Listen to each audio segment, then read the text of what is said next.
તો અમદાવાદમાં ખોખરાની 7th day સ્કૂલનો વિવાદ ફરી ભડક્યો છે. વાલી મંડળ સંઘર્ષ સમિતિ સ્કૂલ મેનેજમેન્ટ પાસે દસ્તાવેજોની માંગ સાથે પહોંચ્યું. સ્કૂલ પાસેથી માન્યતાના પુરાવા રજૂ કરવાની વાલીઓએ માંગ કરી. એફિલિએશન સર્ટિફિકેટ, લીઝ અને બીયુ પરમિશનના દસ્તાવેજોની માંગણી કરી. એએમસી દ્વારા 2 દિવસ પહેલા સ્કૂલને બીયુ અને લીઝ મુદ્દે શો કોઝ નોટિસ અપાઈ હતી.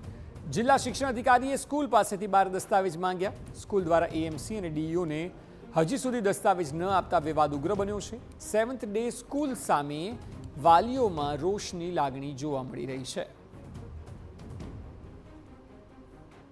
સ્કૂલ પાસે પોતાની માન્યતાના કાંઈ પણ પુરાવા દેખાઈ આવ્યા નથી. એટલે એ પુરાવા નથી, જેના કારણે વિદ્યાર્થીઓ અને વિદ્યાર્થીઓના માતા પિતાની અંદર એક ચિંતાનો વાતાવરણ ફેલાઈ ગયું છે. કોર્પોરેશન દ્વારા પણ આ જે સ્કૂલ છે એ ભાડાપટ્ટે આપેલી છે અને આ ભાડાપટ્ટાના પણ ક્યાંક ને ક્યાંક શરતોનો ભંગ થયો છે. આ શરતોના ભંગના આધારે કોર્પોરેશન પણ આ સ્કૂલની ઉપર કાર્યવાહી કરવામાં ફિરાકમાં છે.